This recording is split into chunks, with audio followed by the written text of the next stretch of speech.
প্রিয় ছাত্রছাত্রী, আজকে আমি তোমাদের কেবির মাধ্যমে ক্লাস 8-এর পরিবেশ ও বিজ্ঞানের যে সমস্ত প্রশ্নগুলো দেওয়া হয়েছে সেকেন্ড সামেটিভের জন্য 2025 সালের রায়মার্টিন প্রশ্ন বিচিত্রাতে পেজ নম্বর 216, সেখানে স্কুল নম্বর 5, এই 5 নম্বর স্কুলের যে সমস্ত প্রশ্নগুলো আছে আমরা আলোচনা করবো আজকে এই ভিডিওর মাধ্যমে।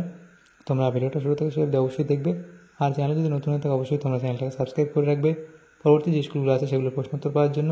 এবং এর আগের যে স্কুলগুলো ছিল সেগুলোর প্রশ্নোত্তর আমরা আলোচনা করে দিয়েছি, তোমরা প্লেলিস্ট থেকে সেই প্রশ্নোত্তরগুলো পেয়ে যাবে, অবশ্যই তোমরা সেখান থেকে দেখে নিয়ে সেই প্রশ্নোত্তরগুলো। আজকে আমরা আলোচনা করবো এই 5 নম্বর স্কুলে, সেখানে ফিজিক্যাল সায়েন্সের যে প্রশ্নগুলো আছে দেখো 7টা প্রশ্ন আছে, 1 নম্বর করে 7 নম্বর দেওয়া হয়েছে। 1-এর দাগে বলা আছে সঠিক উত্তরটি নির্বাচন করো। 1-এর দাগে 1-এর প্রশ্ন, আপেক্ষিক তাপের একক হলো, তাহলে আপেক্ষিক তাপের একক কি? ক্যালোরি পার গ্রাম ডিগ্রি সেন্টিগ্রেড। এরপরে 2-এর দাগে আছে কি? একটি টেস্ট টিউবে জিঙ্ক ও লঘু সালফিউরিক অ্যাসিডের বিক্রিয়ায় একটি বর্ণহীন গ্যাস উৎপন্ন হলো, যা শব্দসহ নীল শিখায় জ্বলে উঠে নিভে যায়।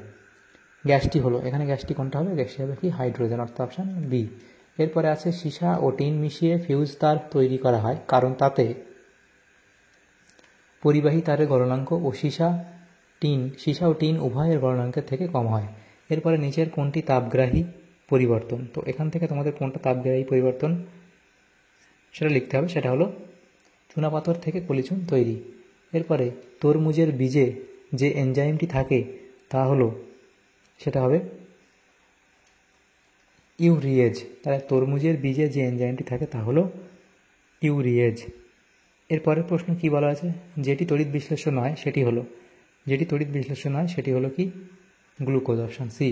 তারপর আছে শুষ্ক তড়িৎ কোষে তড়িৎ বিশ্লেষ্য রূপে ব্যবহৃত হয়, শুষ্ক তড়িৎ কোষে তড়িৎ বিশ্লেষ্য রূপে ব্যবহৃত হয় লঘু H2SO4, অর্থাৎ অপশান এ। তাহলে এখানে এমসিকিউ টাইপ যে প্রশ্নগুলো ছিল সেখানে হলো এই প্রশ্নগুলো। এরপরে যেটা আছে দেখো 2-এর দাগের প্রশ্ন, সেখানে কি বলা আছে দেখো, নিচের প্রশ্নগুলির উত্তর দাও। সেখানে প্রথম প্রশ্ন MnO4 এবং 2 মাইনাস ই মাইনাস, এখান থেকে MnO4 মাইনাস, এটি জারণ না বিজারণ বিক্রিয়া? তাহলে এটি আমাদের কি হবে? এটি হবে আমাদের জারণ বিক্রিয়া। এরপরে যেটা আছে সেটা হচ্ছে লোহার তৈরি সাইকেলের হ্যান্ডেলের ওপর ক্রোমিয়ামের প্রলেপ দিতে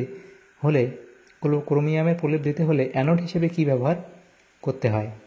লিখবে বিশুদ্ধ ক্রোমিয়াম পাত। বিশুদ্ধ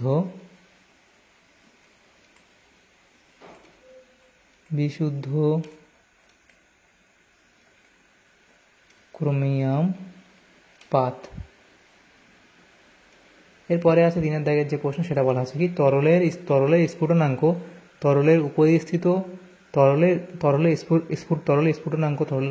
চাপের উপর কিভাবে নির্ভর করে? তাহলে কি লিখবে? তরলের স্ফুটনাঙ্ক তরলের উপরিস্থিত চাপের উপর কীভাবে নির্ভর করে? তারা কি লিখবে? সমানুপাতিক লিখবে, সরল সমানুপাতিক। অর্থাৎ যদি চাপ বেশি হয় তাহলে স্ফুটনাঙ্ক বাড়ে এবং চাপ কম হলে স্ফুটনাঙ্ক কমে। এরপরে যেটা আছে সেটা হচ্ছে 3-এর দাগের প্রশ্ন, সেটা বলা আছে নিচের প্রশ্নগুলি সংক্ষিপ্ত উত্তর দাও। প্রথম যে প্রশ্ন এখানে আছে দেখো, সেটা কি বলা আছে আমাদের, যে সন্ধ্যাবেলা শিশির পড়ে কিন্তু ভোরের দিকে সন্ধ্যাবেলা শিশির পড়ে না কিন্তু ভোরের দিকে শিশির পড়ে কেন? সেটা এফ দিয়ে তোমরা লিখবে। এরপরে বরফ জলে ভাসে কেন? সেটা লিখলে। তারপরে আছে একটি বিকারে 10 ডিগ্রি সেন্টিগ্রেড উষ্ণতায়, এটা স্পেলিং ঠিক করবে, উষ্ণতায় 200 গ্রাম জল নেওয়া হলো। এবার 100 ডিগ্রি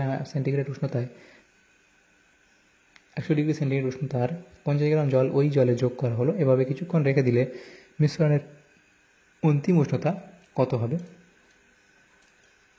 সেটা এখানে দেওয়া আছে, আমাদের করে নিয়ে অঙ্কটা। এরপরে বলা আছে কি? বাড়িতে ধুনো দেবার সময় বড় টুকরোর চেয়ে সমান ওজনের গুঁড়ো ধুনো তাড়াতাড়ি জলে ওঠে কেন? সেটা ব্যাখ্যা করে দেওয়া আছে, এখানে তোমরা লিখে নেবে। তড়িৎ বিশ্লেষণ কাকে বলে? লিখবে তড়িৎ বিশ্লেষণ, এখানে লিখবে যে প্রক্রিয়ায় গলিত বা জলে দ্রবীভূত অবস্থায় তড়িৎ বিশ্লেষ্য পদার্থের মধ্য দিয়ে তড়িৎ প্রবাহিত হয়ে পদার্থটি রাসায়নিক পরিবর্তন ঘটে এবং নতুন পদার্থ উৎপন্ন হয়, সেই প্রক্রিয়াকে তড়িৎ বিশ্লেষণ বলে।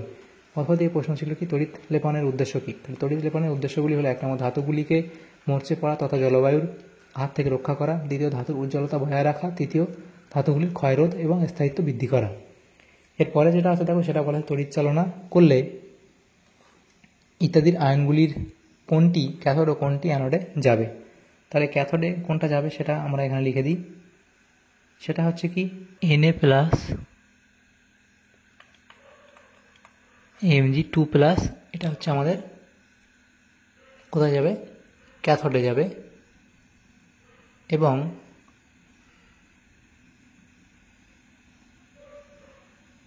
অ্যানোডে কোনটা যাবে? Cl মাইনাস, SO4 2 মাইনাস এবং OH মাইনাস। চারের দাগে যে প্রশ্নগুলো যেটা দেওয়া আছে, নিচের প্রশ্নগুলো উত্তর দাও। সেগুলো দেখো। প্রথম প্রশ্ন ছিল, যেসব প্রাণীরা জলে থাকে তারা গ্রীষ্মকালে ও শীতকালে জলের কোন কোন স্তর থাকতে আরাম বোধ করে? যুক্তিসহ ব্যাখ্যা করো, সেটা লিখবে অবধি। এরপরে যে প্রশ্নটা ছিল সেটা এখানে করে দেওয়া হয়েছে, লিখে নেবে। এরপরে প্রশ্ন দেখো দেওয়া হয়েছে কি, বর্ণহীন তরল হাইড্রোজেন ব্রোমাইডের মধ্য দিয়ে ঝাঁঝালো ক্লোরিন গ্যাস পাঠালে দ্রবণের বর্ণ কী পরিবর্তন লক্ষ্য করবে? সমিত সমবিক্রিয়াটি সমীকরণ দাও। বাদামি বর্ণের হবে এবং সমীকরণটা লিখে দেবে। এবং কোনটি চারক এবং কোনটি বিজারক সেটা লিখবে। বজ্রবিদ্যুতে ভরা ঝড়ের মেঘ কীভাবে সৃষ্টি হয় তা উপযুক্ত চিত্রসহ ব্যাখ্যা করা। তাহলে এখানে লিখে দেবে এটা। এরপরে দেখো যেটা আছে, আমাদের জীবন বিজ্ঞানের প্রশ্নগুলো আছে। তাহলে জীবন বিজ্ঞানের যে প্রশ্নগুলো আছে দেখো, সেখানে বলা আছে কি,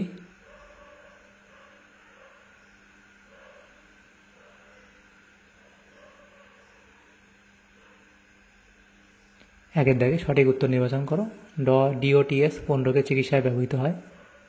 তো সেটা এখানে হবে কি, অপশান সি অর্থাৎ যক্ষা। এরপরে মাছের একটি বহিরাগত কার্পের উদাহরণ দাও। সেটা সিলভার কার্প।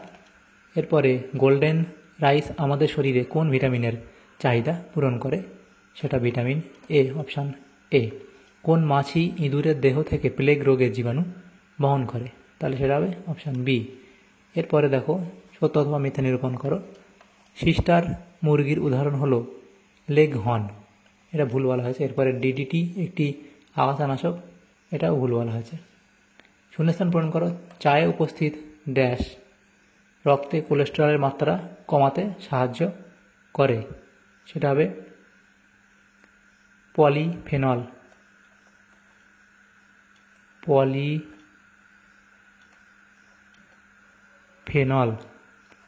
এরপরে ডায়রিয়া রোগের জন্য দায়ী ড্যাশ ভাইরাস, এটা হবে রোটা ভাইরাস। এর পরের প্রশ্নগুলো দেখো, একটি বাক্যে উত্তর দাও। ডেঙ্গি রোগে অণুচক্রিকার পরিমাণ হ্রাস পেলে কি সমস্যা হয়? এই রোগে রক্ত জমাট বাঁধতে পারে না। তাহলে এই একের দাগেরটা এখানে লিখে দিই। দেখো সেটা তোমরা এই একের দাগেরটা এখানে লিখে দিই তোমাদের, যে রক্ত জমাট বাঁধতে পারে না।